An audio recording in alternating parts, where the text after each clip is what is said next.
Buenos días, hoy yo, Vicente Calbucura, me encuentro aquí en la Universidad Central a punto de entrevistar a un profesor y psicólogo llamado Ricardo Bascuñán.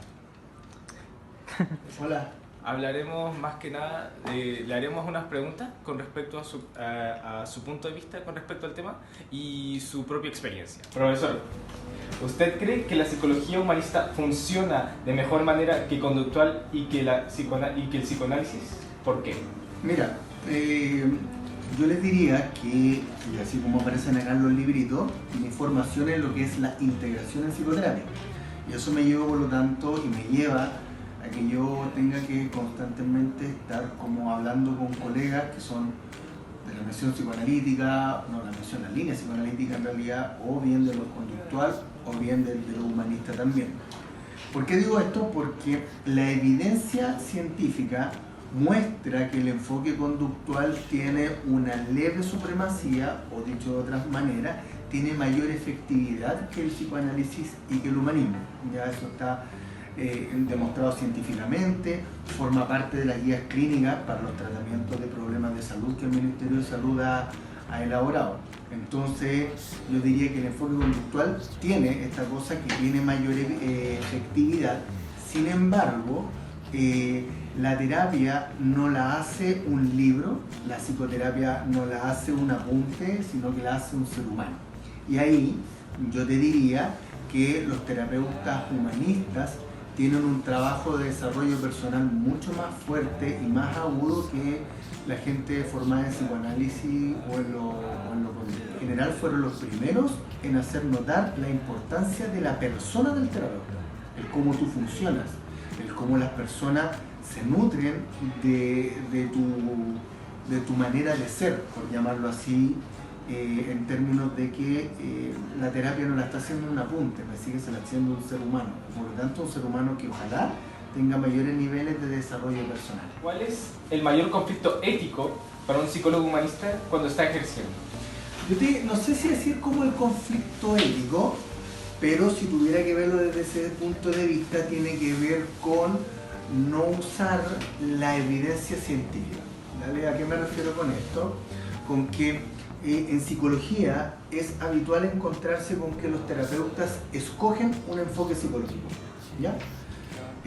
Y cuando uno dice que uno escoge, uno puede hablar de la libertad del ser humano, sin duda porque uno elige, pero cuando tú tienes que atender personas, la idea es que tú puedas escoger aquellos aportes teóricos, técnicos que tengan mayor evidencia. Y por lo tanto, a veces algunos terapeutas humanistas desconocen y no quieren a veces aprender nuevas técnicas que sí están probadas hoy día científicamente. Por lo tanto, yo te diría ahí que es como un nudo, por llamarlo así, ético, en términos de que si tú estás atendiendo a un ser humano, la intervención tú la ajustas a las características psicosociales de vivienda u otros que el adulto mayor tiene. Entonces ahí hay una aproximación humanista, pero no es psicología clínica. ¿Me sigues? Entonces, como tú dices, claro, uno la puede aplicar en diferentes ámbitos.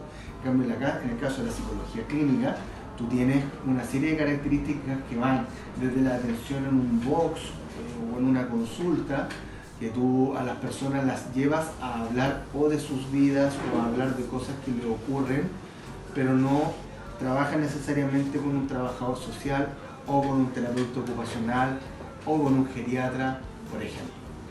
¿Qué considera como diferencia entre psicología humanista y psicología clínica?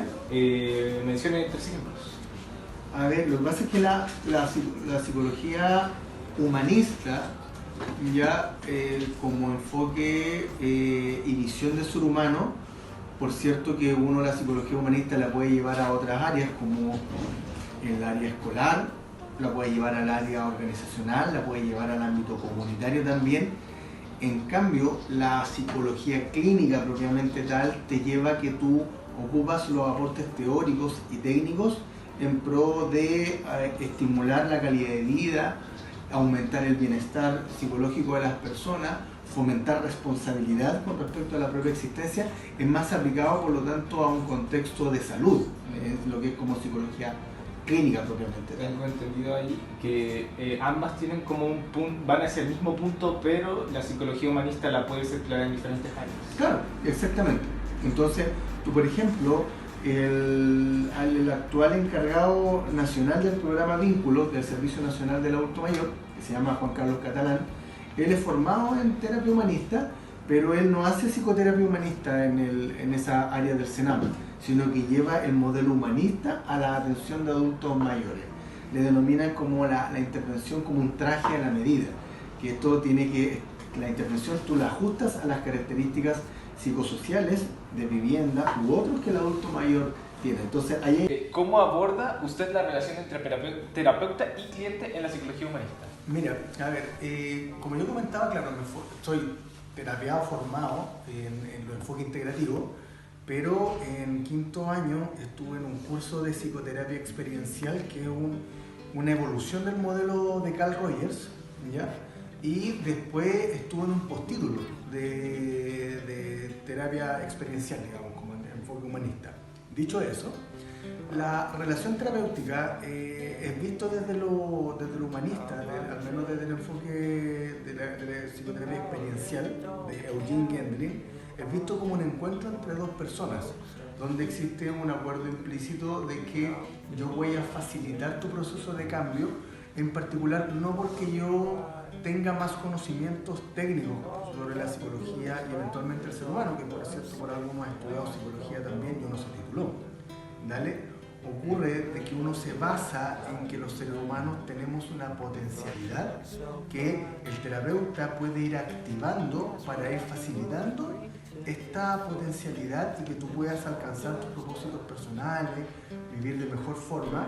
Por lo tanto, el terapeuta actúa no como alguien que se pone por sobre ti, ¿ya? Sino como alguien que está horizontalmente contigo y que de una u otra manera va a colaborar en el proceso de activación de tu potencialidad. Para algunos terapeutas, por ejemplo, hablan de la sabiduría organísmica, donde todas las personas, con un poco de ayuda, sin duda, de apoyo, pero uno puede saber lo que realmente uno necesita en su vida. Ocurre de que en esta cosa más bien de la experiencial que yo les comento, ocurre que las personas vivimos más pegadas, por llamarlo así, en lo que interpretamos de las cosas en vez de lo que realmente sentimos respecto de ellas. Entonces, por una serie de procesos de la vida, nosotros vamos perdiendo este contacto con nuestra experiencia, lo que realmente nos pasa. Y por lo tanto, el terapeuta lo que hace es facilitar que más que tú te preocupes de responder lo que tú digas, es que aflore internamente y en ese contexto terapéutico lo que realmente a ti te pasa. Una vez que uno logra dar y que la persona logra obtener lo que realmente me pasa, se activa el potencial y la persona vuelve a fluir nuevamente con su experiencia y con la vida. El terapeuta en este caso sirve como un guía, es un compañero. Claro, y por eso el terapeuta humanista tiene que estar en constante trabajo personal, porque no es la idea de que ¿cómo decirlo? La idea es que más que tú guiar por el camino correcto a las personas, tú puedas ajustarte a lo que realmente le ocurre a las personas y que tu manera, por lo tanto, de ser, permita que las personas no tan solo se contagien, por llamarlo así, de una actitud hacia la vida, sino que también uno como terapeuta haya podido también abordar este contacto experiencial. ¿A qué me refiero con esto? Con que probablemente todas las personas tenemos historias tristes, tenemos historias que nos avergüenzan, historias que nos dan pena, ¿ya? El ponerse en contacto con esas emociones, en ponerse en contacto con esa corporalidad, involucra de que el trabajo personal de uno también tiene que estimular a que las personas no eviten esa experiencia dolorosa, sino que puedan aprender a acogerla y aprender a convivir con ella. Y ahí el trabajo del terapeuta es muy importante. Así es, por ejemplo, habitualmente las personas cuando lloran, a nosotros culturalmente nos han enseñado a interrumpir el llanto de las personas. O sea, como ya Marco, deja de llorar si todo va a salir bien. En cambio, el trabajo del terapeuta experiencial y humanista tiene que ver con cómo tú aprendes a acompañar ese llanto, cómo tú aprendes a que esa persona que tú la estás acompañando, la estás facilitando, la experiencia de llorar no sea invalidadora, no sea una mala experiencia, sino que tú aprendas a acompañar tu propio llanto y puedas también ir guiando tu experiencia. ¿Me siguen? Es como que es parte de nuestra vida. Entonces ahí el entrenamiento personal de los terapeutas humanistas, por eso quizás lo digo como de manera prejuiciosa, pero es diferente, porque es un trabajo corporal más intenso, mucho más intenso que la terapia conductual o la terapia psicoanalítica. Por cierto, deben haber versiones más nuevas, pero el terapeuta humanista funciona de otra forma. Yo diría que el trabajo personal es súper potente. Se van a encontrar con gente que cuando tenga desilusiones amorosas, lo más probable es que les va a decir que la otra persona es aquí, que la otra persona es allá, que el cacho les paga, pero no está hablando de lo que a él le ocurre. Vale decir, uno hace cosas de corrección del lenguaje, como es decir, en vez de Carolina como es, a mí lo que me pasa con Carolina cuando ella actúa de esa forma es que yo me pongo triste, sabes que yo no sé qué hacer en esa situación. A mí me pasa, yo siento, yo creo, pero siempre focalizado en la experiencia directa. Pero cuando uno habla de un otro, en realidad el cambio terapéutico se da, pero es más lento. No avanza con la misma velocidad o con el mismo ritmo que cuando uno hace referencia a la experiencia directa. Desde un punto de vista, ¿qué necesita una terapia para ser considerada humanista? Pregunta difícil. ¿Sabes qué te diría yo de haber explorado allí?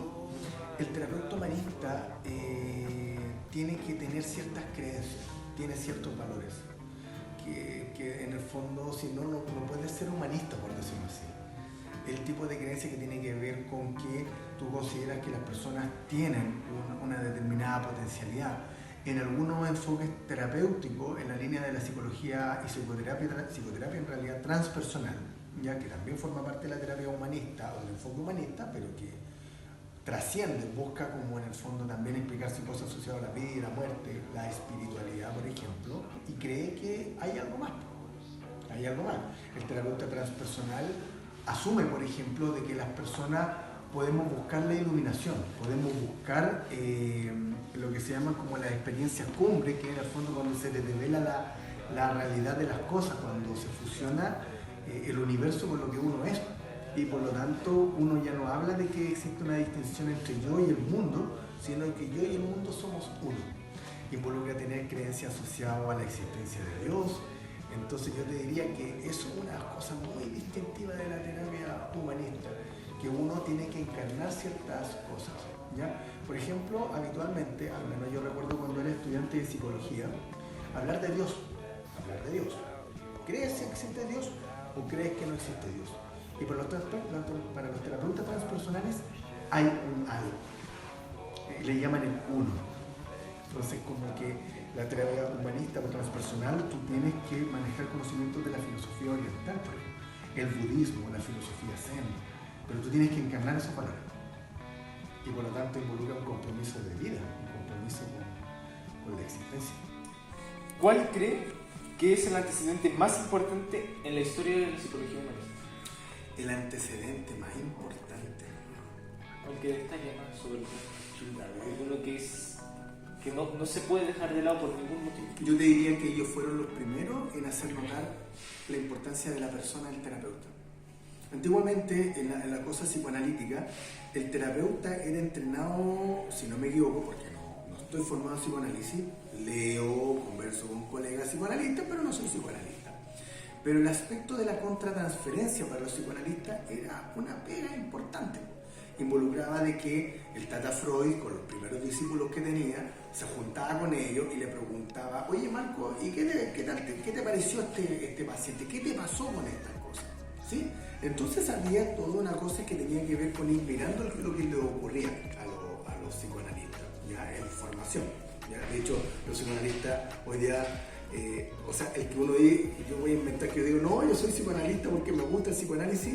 Para los psicoanalistas tradicionales, como no es que se rían, pero lo encuentran tierno, porque el psicoanalista va a estar en terapia siempre. Y por lo tanto algunos se llaman como psicoanalistas en formación. Llevarán 7 años, 8 años, 10 años en análisis, pero ese es el entrenamiento de ellos. Así se forman. Así como los terapeutas humanistas, en esta cosa del desarrollo personal, de participar de grupos de trabajo, ya, hacer temazcales, que si no, en fin, pero tienen su trabajo, ¿ya? Pero el Carl Rogers fue más allá. Carl Rogers nos llevó a que el terapeuta tenía que tener ciertas características que Freud nunca describió explícitamente, versus que lo de Carl Rogers forma parte hoy día de la evidencia mundial respecto de qué es lo que tiene que tener un terapeuta. Cosa que obviamente lleva a ciertas controversias, como por ejemplo si yo tengo que atender a un psicópata que ya ha matado a 3 personas, por ejemplo, y tengo que colaborar en su reinserción, y uno ve de que hay antecedentes biológicos importantes, ¿ya? Entonces uno dice, chuta, acepto y ayudo a esta persona tal cual es, ¿me siguen? Si tengo que atender, por ejemplo, a hacer psicoterapia a un abusador sexual, por ejemplo, ¿me sigues? ¿Cómo lo hago? Ya, ahí se presta para la controversia. Hay gente que, por cierto, puede hacer ese tipo de terapia. ¿Cuánto cambio habrá? Ahí desconozco. Y me atrevería a decir que no es mucho el impacto que tiene, porque hay elementos cerebrales y biológicos a veces muy intensos. En otros hay cosas de historias de vida que uno puede reparar, pero no sé si es que hay una reinserción efectiva. Ahí lo desconozco porque no es mi campo. Pero yo diría que Carl Rogers fue el primero, junto quizás con otros terapeutas, en poner énfasis en respecto al desarrollo personal del terapeuta, las características que tenía que tener el terapeuta, a saber, aceptación positiva e incondicional, empatía y congruencia. Y eso, para no quedar de mentiroso, si ustedes toman el libro Terapia Cognitiva de la Depresión, de Aaron Beck, capítulo Introducción, siendo de la línea cognitiva, toma los 3 aspectos que Rogers hacía notar. ¿Por qué? Porque es evidencia, tiene datos, y hay que formarse de esa forma. Uno se haría psicoterapia con un terapeuta que anda, te mira enojado, y se te murió un perro, cómprate otro, ¿cachai? Falta de empatía y ánimo. Y la mayoría de la gente, curiosamente, lo que agradece es que el psicólogo a uno lo esté mirando, que muestre que es importante para uno el terapeuta. O sea, el terapeuta transmite que es importante a la persona que está allí, que muestre su nivel de empatía, que genere un clima de no juzgar, y que la persona le crea al terapeuta, le crea cómo vive las cosas. Entonces yo habitualmente, por ejemplo, en mi caso, yo le digo a las personas que, entre comillas, la gran pega que vamos a tener que hacer tiene que ver con que borrar cosas de la vida es muy difícil, ¿ya? Pero sí lo que podemos hacer es qué actitud, qué podemos ir haciendo para resignificar, cómo podemos ir activando la búsqueda de sentido. Propongo eso, ¿me siguen? Y yo les comento que en el fondo los terapeutas, y cuando uno está estudiando psicología, si uno lo ha pasado mal, una forma de ver y transformar eso es que cuando uno ya vivió algunas experiencias, uno sabe que algunas experiencias tienen ritmos. ¿Se entiende? O sea, en el fondo yo recuerdo, este es mi propio trabajo como terapeuta en esa parte humanista, pero yo me acuerdo cuando falleció mi abuelito, bueno, antes había fallecido mi perro, el Bobby, ¿ya? Claro, esta cosa de, no, cómprate otro perro, oye, vaya a tener a tu abuelita mirándote del cielo, oye, tu abuelo, bueno, que aquí, pero tu abuelo finalmente, chuta, pero no estaba vivo. Entonces el duelo tenía determinado proceso, tenía determinado ritmo.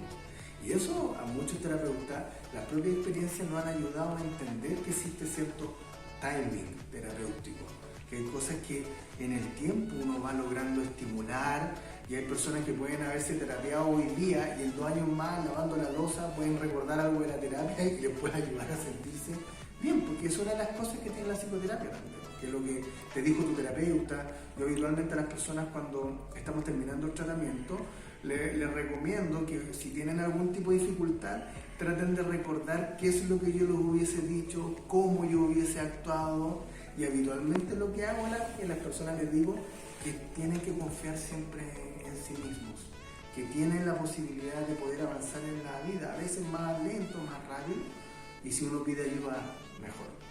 Son cosas humanistas, no son cosas tan técnicas, no tengo que apelar a un conocimiento o a conceptos tan tecnificadores de la experiencia como para hacer que las personas vivan mejor. Eso, muchachos, gracias por la invitación. Gracias a usted.